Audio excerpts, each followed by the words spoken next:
Hey everyone! When most of us think about aging, we tend to worry about the visible stuff, right? Wrinkles, gray hair, things like that. But did you know that your body completely replaces about 10% of its skeleton every single year? It's true. It's happening completely quietly, deep inside you, literally right this second. So today, we're going to completely shatter some outdated myths and explore the truly fascinating biology of lifelong bone resilience. Throughout this explainer, we'll uncover exactly how the daily choices you're making right now can build a much stronger, much more resilient you. Okay, let's dive into this. For decades, the mainstream message around bone health was just incredibly simplistic. You know the drill, drink your milk, take a calcium supplement, and boom, you're good to go. It honestly left most of us with the impression that our skeleton is just this dead, passive structural scaffolding inside our bodies, just a set of rigid beams that only need a daily glass of milk to stay intact. But here's the thing, that old calcium and concrete myth, it is absolutely completely wrong. Concrete is passive. It just sits there and slowly breaks down and deteriorates over time. But your reality is entirely different. Your bones are actually highly metabolically active, living organs. In fact, your skeleton is constantly renewing itself through a process called remodeling. It's actively communicating with your muscles, your immune system, and even your metabolism. It's wild. To really wrap our heads around this, here's our roadmap for today. We're going to cover 1. The secret life of bones, 2. Muscle, the bone protector, 3. Hormones as master regulators, 4. Feeding your skeleton, and finally, number 5, your lifetime blueprint. All right, part 1, the secret life of bones, or as I like to think of it, the construction site. So to step inside this microscopic, bustling construction site, we have to look at Wolff's Law, named after a 19th century German surgeon, and the modern mechanostat theory. Put simply, together they explain this brilliant mechanism. Your skeleton is constantly monitoring the physical loads and mechanical strain it experiences. If you place a heavy load on your bones, they adapt and they get stronger. But if you don't challenge them, your body essentially decides, hey, we don't need this dense bone, let's save some energy, and bone loss begins. It's exactly why astronauts lose bone mass when they're up in microgravity. Let me introduce you to your body's dedicated construction crew. First up, you have the osteoclasts. This is the demolition team, acting a bit like microscopic Pac-Men, literally eating away and dissolving old or damaged bone. Then you have osteoblasts, the builders. They come in and lay down a fresh, new collagen-rich protein framework. And finally, the osteocytes. These guys are the communication sensors. They actually detect the mechanical forces from your everyday movements, and they tell the builders and demolition crews exactly where they need to get to work. It really helps to think of this whole process like a bone bank.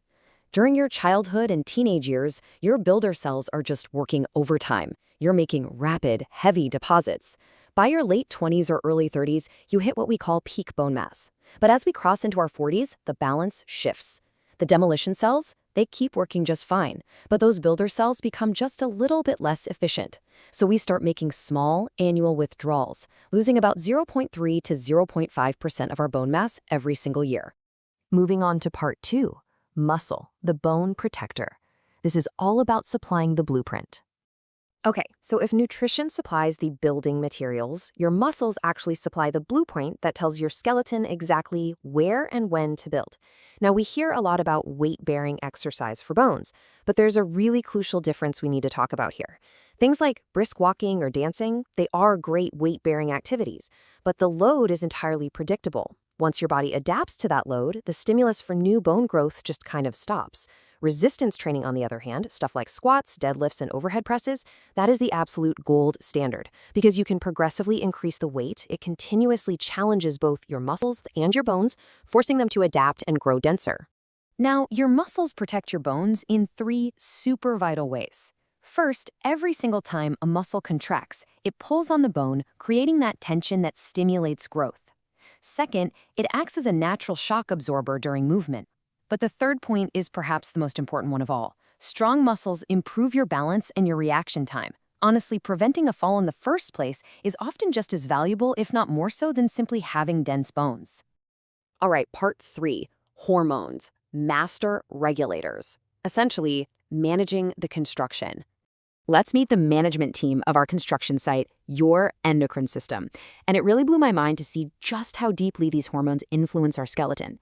Estrogen is absolutely vital because it actually slows down those demolition cells.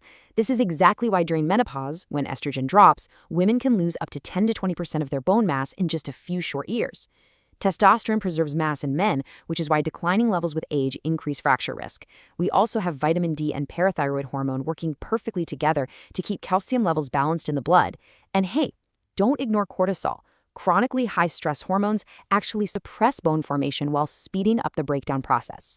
Which brings us to part 4, feeding your skeleton or supplying the raw materials. Because look, the hardest working cellular construction crew and the best management team in the world can't build a thing if they don't have the right raw materials delivered to the site. Calcium gets all the fame, right? But the supporting cast is just as critical. Before calcium can harden a bone, you need protein to build the flexible collagen scaffold. Think of it like this. If calcium is the hard concrete, protein is the flexible steel reinforcement inside that stops the bone from shattering under pressure. You also need vitamin D acting as the gatekeeper so you can actually absorb the calcium. Magnesium is the quiet workhorse involved in bone mineralization. Vitamin C stabilizes those collagen fibers, and vitamin K directs the calcium exactly where it belongs in the bone matrix. It's a real team effort. Seeing this huge list of nutrients usually brings up a really common question, especially for anyone on a plant-based diet. Can a vegan lifestyle actually support lifelong healthy bones? The answer is an absolute yes, but you've got to have a plan. Studies do show that vegans, on average, have slightly lower bone density, but researchers found this isn't because they avoid animal products. Nope, it's mostly due to lower overall calcium intake, lower protein, and just doing less resistance training. When you address those specific things, that gap totally closes. A well-planned diet using calcium-rich kale and tofu, protein-packed lentils and beans, and magnesium-loaded pumpkin seeds absolutely provides everything your skeleton needs to thrive. All right, our final section, part 5, your lifetime blueprint. Let's talk action and prevention. So how do we actually pull all this fascinating biology together into a daily workable plan? Well, because bone thinning is completely silent, you cannot physically feel it happening to you. So objective measurement is key. The absolute most common tool for this is the DEXA scan. It's a low-radiation imaging test that measures your bone mineral density, typically at those fracture-prone spots like your hip and your lower spine. Now, I want you to pay really close attention to this specific number, -2.5. When you get a DEXA scan, you receive what's called a T-score that basically compares your bones to a healthy young adult. A score of -1.0 or higher is totally normal, but if your score drops to -2.5 or lower, that is the defining clinical threshold for a diagnosis of osteoporosis. It indicates some pretty significant deterioration of your bone's internal structure. So, the crucial point is this. Osteoporosis is not just some inevitable part of aging, and prevention? It literally starts today. Here's your ultimate action plan. Number 1, lift weights progressively to really challenge your skeleton. 2, eat adequate protein and calcium to supply those raw building blocks. 3, protect your hormone health by managing your stress and getting enough vitamin D. And 4, obviously, avoid things that accelerate bone loss like smoking and excessive alcohol. If you take absolutely nothing else away from this explainer today, just remember this fantastic quote from the source material. Strong bones aren't created by calcium alone. They are built by an entire living system. Nutrition, movement, muscle, and hormones, all of them working together in perfect harmony. Think about it. Your bones have supported you every single day of your life. They've adapted to every step, every jump, every heavy load you've ever carried. And right now, they are just waiting for your instructions. So I'm going to leave you with this question to chew on.